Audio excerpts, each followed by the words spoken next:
महाराज कर्तवीर्य, आपका हमारे आश्रम में स्वागत है। हमारे भोजन की व्यवस्था आप नहीं कर पाएंगे। ये हमारी कामधेनु गौ माता है, सर्व कामना पूर्ति सिद्ध गौ माता।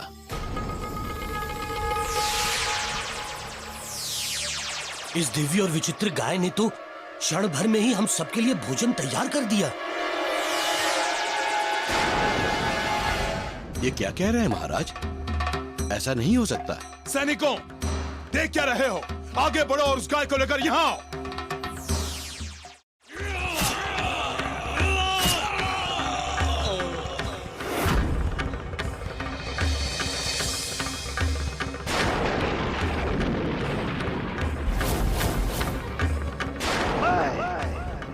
ऋषि पुत्र परशुराम, अपने पिता के इस रक्त की सौगंध लेता हूँ कि इस पृथ्वी को क्षत्रिय विहीन कर दूंगा। अपने पिता के इस रक्त की सौगंध लेता हूँ कि इस पृथ्वी को क्षत्रिय विहीन कर दूंगा।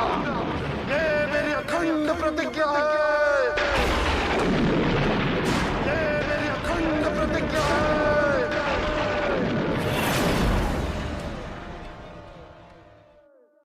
उस दिन से परशुराम के मन में धधकती हुई प्रतिशोध की ज्वाला आज तक शांत नहीं हुई। उनकी प्रतिशोध की ज्वाला में सहस्रों क्षत्रिय परिवार होम हो चुके हैं। वर्षों से अपनी प्रतिज्ञा को निभाए चले जा रहे हैं। तो क्या परशुराम ने आज तक पिताजी की अस्थियां विसर्जित नहीं की? सुना है मारुति कि जब वो पहली बार क्षत्रियों का संहार करने निकले थे, तब संपूर्ण पृथ्वी पे कोई भी क्षत्रिय नहीं बचा था।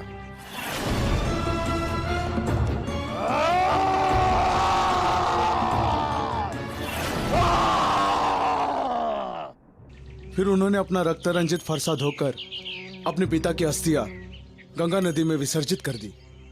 परंतु कुछ क्षत्रिय हमारी तरह भागकर गुफाओं कंदराओं में छिप गए थे।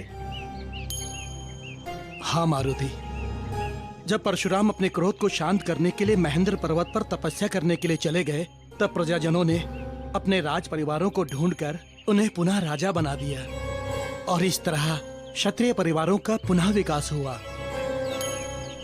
परंतु परशुराम जब तपस्या से उठे और उन्हें ये सब ज्ञात हुआ, तो उनका क्रोध पुनः जाग उठा और उनका फरसा पुनः क्षत्रिय परिवारों का संहार करने के लिए चलने लगा।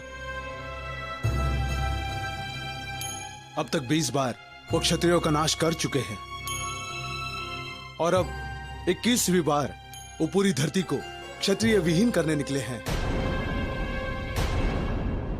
मारुति जी, जामवंत जी, हम नहीं जानते हमारा क्या होगा, हम जीवित रहेंगे या नहीं, परंतु आपने हमें और हमारे सगे संबंधियों को भोजन देकर अभी उन्हें बचा लिया। उसके लिए बहुत बहुत धन्यवाद।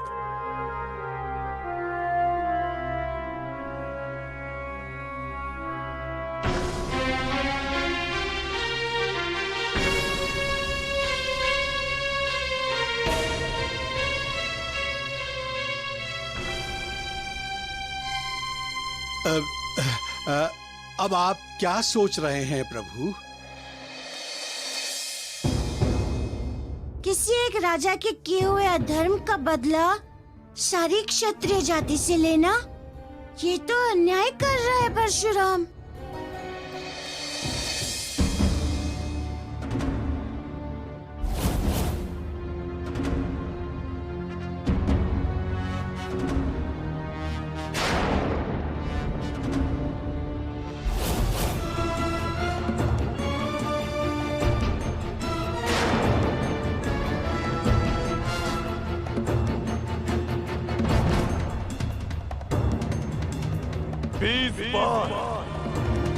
बीस बार इस धरती से क्षत्रियों को समाप्त कर चुके हैं हम, किंतु फिर भी तुम सब छुप कर अपने प्राण बचाने में सफल हो जाते हो। किंतु इस बार अवश्य हमारी सौगंध पूर्ण होगी। एक भी क्षत्रिय नहीं बच पाएगा, एक भी। ये अनुचित ही नहीं अधर्म कर रहा है परशुराम। 21 बार क्षत्रियों का विनाश और उसके भय से सहस्त्र स्त्रियों और बच्चों के जीवन का नरक बन जाना, ये तो पूर्णतः अमानवीय है। किंतु अभी आप क्या करेंगे प्रभु? अभी तो आपको गुरुकुल जाना है। वो ऋषिगण भी स्त्रियों और बच्चों को भोजन देकर अभी आते ही होंगे। दुख के मारों का दुख हरने से बड़ा धर्म कोई और नहीं है काका।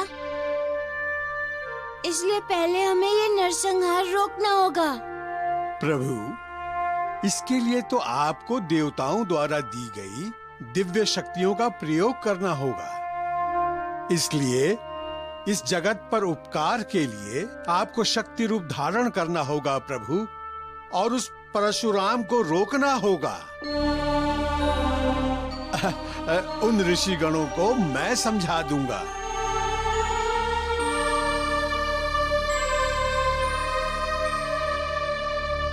जय श्री राम, जय जय श्री राम।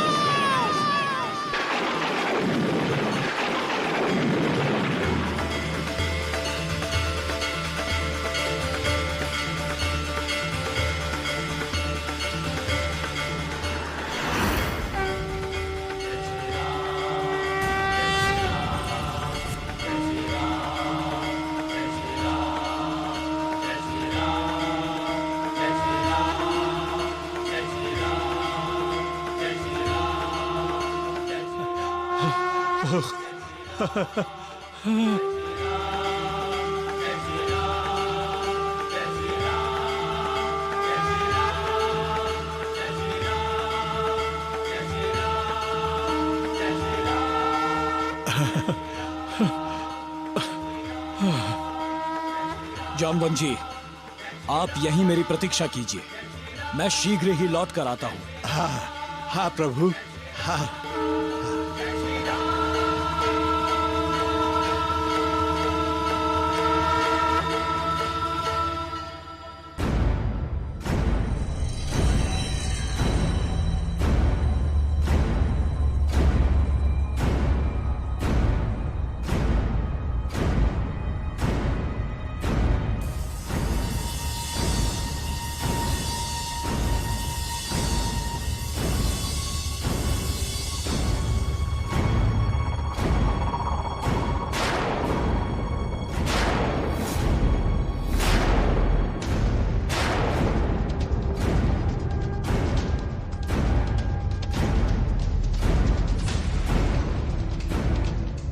क्षत्रियों, तुम्हारे सर्वनाश का प्रण लिया है हमने। तुम में से कोई नहीं बच पाएगा। जहां जहां छुपोगे वहां घुस घुस के मारेंगे हम, घुस घुस के मारेंगे हम।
ये तो हम सबका विनाश कर देगा।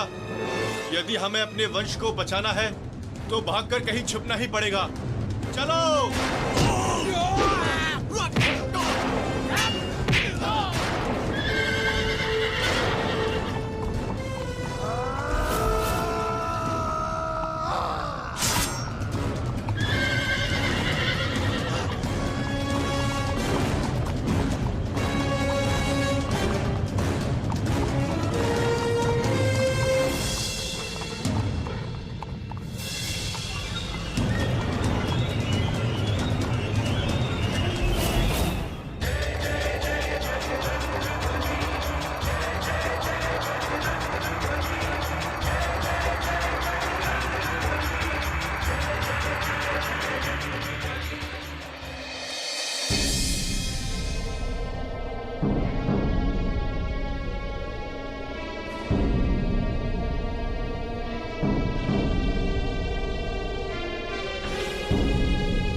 महाराज, देख क्या रहे हैं? प्राण बचाकर भागिए यहाँ से, अन्यथा उस परशुराम का परछा हमारे ऊपर भी चल जाएगा।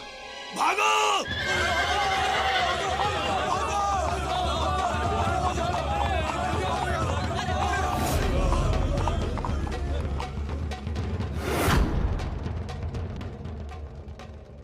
परशुराम से बच के नहीं भाग सकते तुम। अच्छा किया जो इन सभी क्षत्रियों को तुमने यहाँ एक साथ इकट्ठा कर लिया। अब इन्हें मारने में हमें अधिक श्रम नहीं करना पड़ेगा। अब तुम्हें भी अपने साथियों के पास पहुंचाने का समय आ गया है। परशुराम के फरसे से कोई नहीं बच पाएगा, कोई नहीं।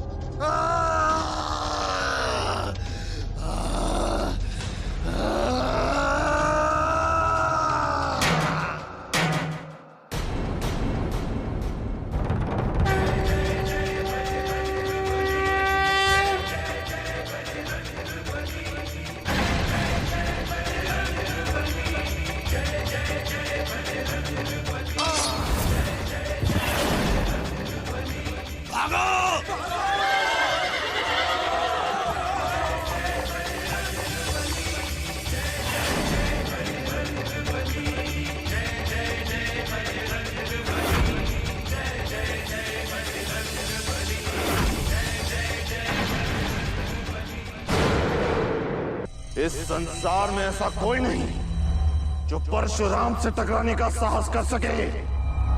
कौन हो तुम? प्रश्न तो मुझे आपसे पूछना चाहिए। आप जैसे वेद शास्त्रों के ज्ञाता ऋषि, युद्ध कला में निपुण योद्धा, जिसे शिवजी का तीर और धनुष प्राप्त है, जिसने वर्षों तपस्या करके शिवजी की अनुकंपा प्राप्त की है, वो परशुराम कौन है? महान ऋषि जमदग्नि का पुत्र, एक योद्धा या फिर एक अन्यायी, अधर्मी, आसुरी प्रवृत्ति वाला एक पागल मनुष्य? आनंद, लगता है तुमको अपने प्राणों से मोह नहीं, इसीलिए परशुराम से प्रश्न पूछने का साहस कर रहे हो तुम। हमारा वानरों से कोई बैर नहीं, इसलिए हमारे मार्ग से हट जाओ। आपका तो इन निर्दोष क्षत्रियों से भी कोई बैर नहीं है, फिर क्यों किया आपने इन निर्दोष लोगों की हत्या? ये हमारे पिताश्री की हत्या का प्रतिशोध है, और यदि तुम हमारे मार्ग से नहीं हटे तो तुम भी हमारे प्रतिशोध की भेंट चढ़ जाओगे। वानर, हट जाओ। ये प्रतिशोध नहीं, अधर्म है। किसी एक क्षत्रिय के कुकर्मों का बदला आप संपूर्ण क्षत्रिय समाज से ले रहे हैं। आपके इस अधर्म के कारण न जाने कितने निर्दोष लोगों की हत्या हो चुकी है। आपके इस अधर्म के कारण न जाने कितनी स्त्रियां विधवा हो गई हैं। अपने पिता की हत्या का बदला लेने के लिए आप ना जाने कितने बच्चों के पिताओं की हत्या कर चुके हैं। वानर, हट जा मेरे मार्ग से। जब तक संपूर्ण क्षत्रिय का अस्तित्व समाप्त नहीं हो जाता, हमारा यह फरसा चलता रहेगा। हट जा। मैं भी हर अधर्मी के मार्ग पर तब तक खड़ा रहता हूं जब तक वो अपना अधर्म नहीं छोड़ देता। आपको भी अपनी प्रतिज्ञा तोड़नी होगी, तभी मैं आपको यहां से जाने दूंगा।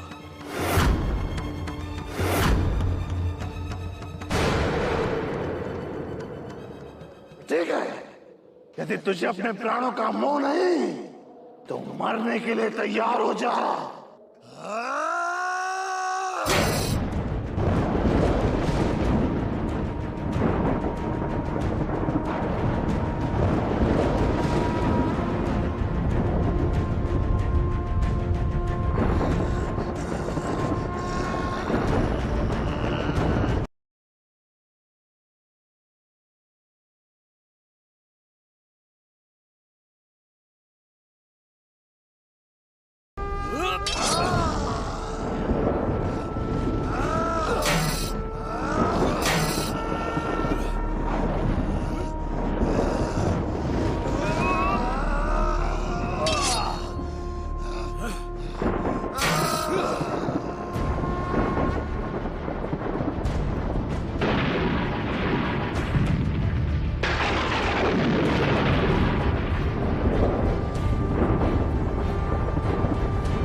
तुम हमसे बच के नहीं जा सकते। हम तुम्हें इस पाताल में भी ढूंढ निकालेंगे। हमें ललकार को तुम छुप नहीं सकते।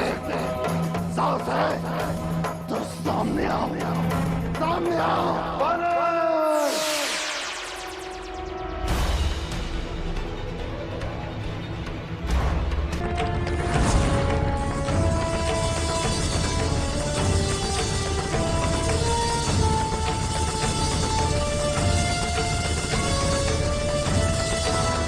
ना तो मुझे प्राणों का मोह है और ना ही मैं आपसे छिप रहा हूं। मैं तो केवल इतना चाहता हूं कि आप धर्म के मार्ग पर चलने लगे।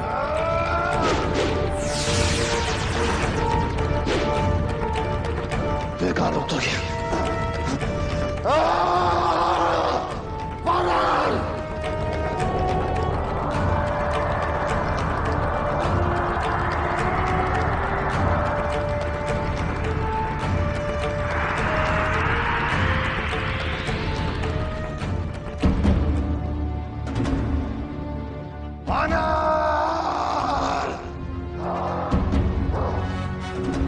हमारे इस प्रहार से तो स्वयं इंद्र का वज्र भी कट सकता है, किंतु तुम्हारे देह पर एक खरोच नहीं। कहीं तुम्हारे अंग वज्र के तो नहीं बने हैं वानर, किंतु हम तुम्हें नहीं छोड़ेंगे।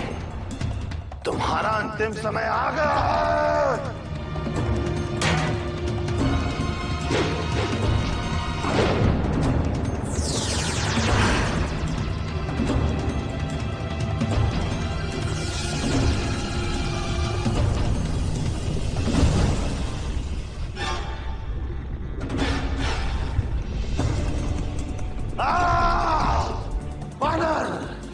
क्षत्रियों को बचाने के लिए तुम्हें भी अपने प्राणों से हाथ धोना पड़ा। कहीं ऐसा तो नहीं कि हमारे प्रहार को एक बार फिर उसके वज्र जैसे अंगों ने सह लिया हो और वो बच गया हो?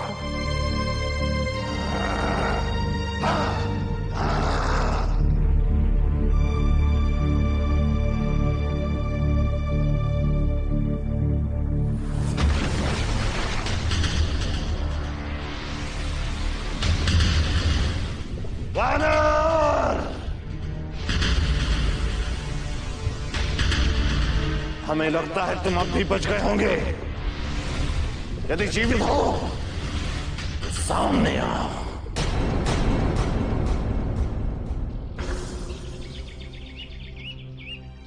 जामवन जी, मारुति कहाँ है? अब हमें गुरुकुल के लिए प्रस्थान करना है।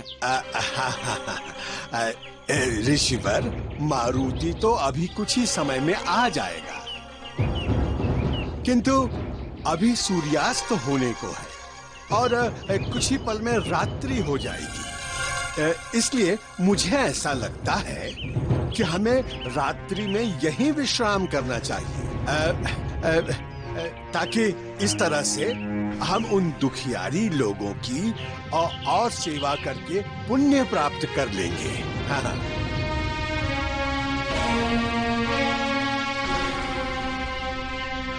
हाँ, जित कह रहे हैं। हमें आज रात ही विश्राम करना चाहिए। चलो चलो चलो आइए।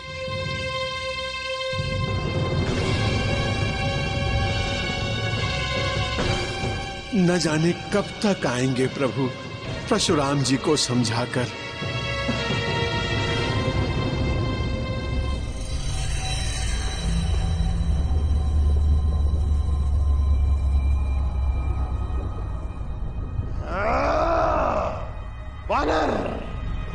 जब तक हम तुम्हें वृद्ध अवस्था में नहीं देख लेंगे, हमें तुम्हारी मृत्यु पर विश्वास नहीं होगा।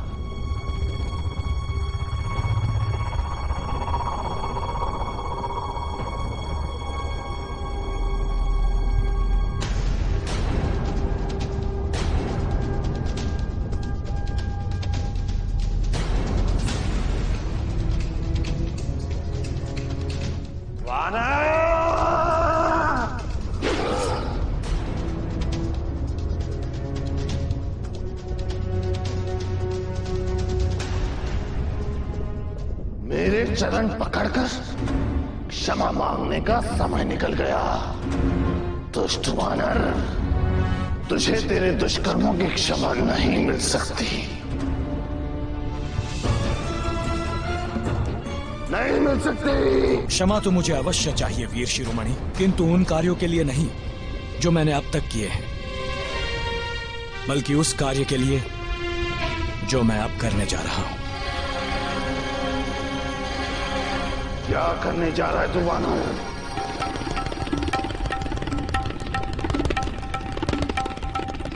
जय श्री राम, श्री राम, श्री राम।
क्षमा करें भार्गव।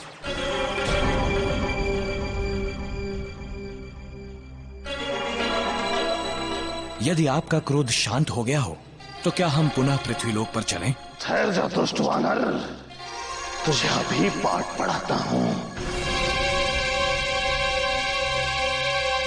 लगता है अभी और कार्यों के लिए भी क्षमा मांगनी पड़ेगी आपसे। हे पिता श्री पवनदेव, आप महान हैं। आपकी शक्ति के आगे अन्य सभी की शक्ति तुच्छ है। कृपया अपनी ये शक्ति अपने इस पुत्र को प्रदान कीजिए, ताकि मैं परशुराम जी के कर्मों से पीड़ित मनुष्यों की पीड़ा को शांत कर सकूं।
दुष्ट वानर ने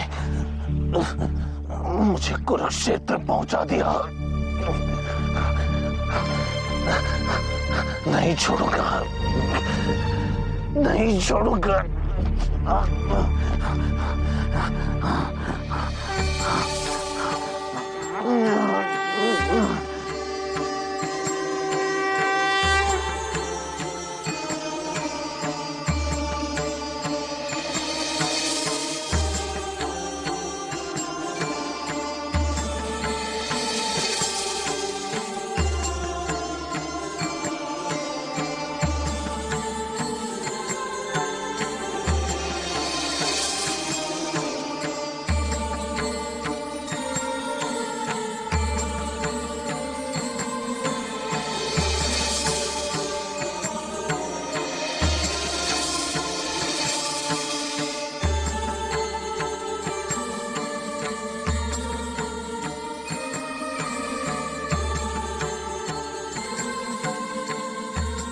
तुझे नहीं छोड़ूंगा वानर।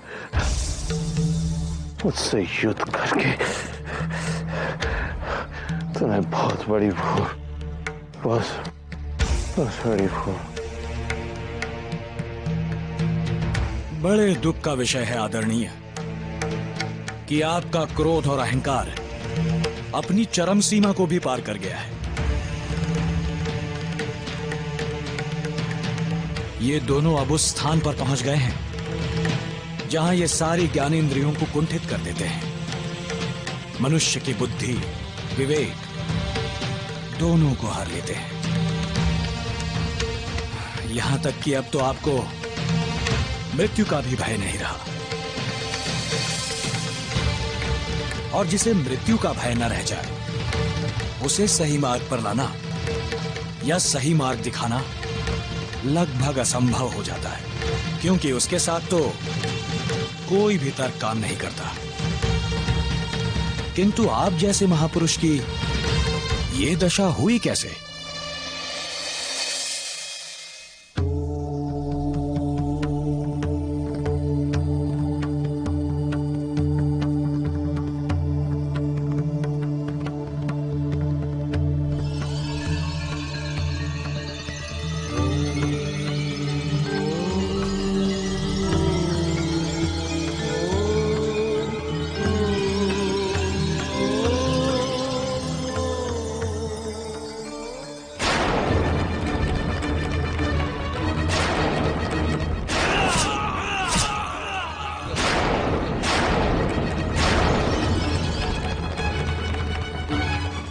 तो ये कारण है आपकी इस स्थिति का।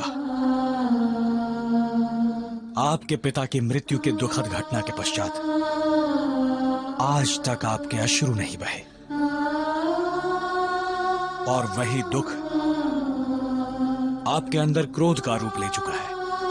आपके इस क्रोध को शांत करना पड़ेगा। आपके मन के उस दुख को बाहर निकालना होगा,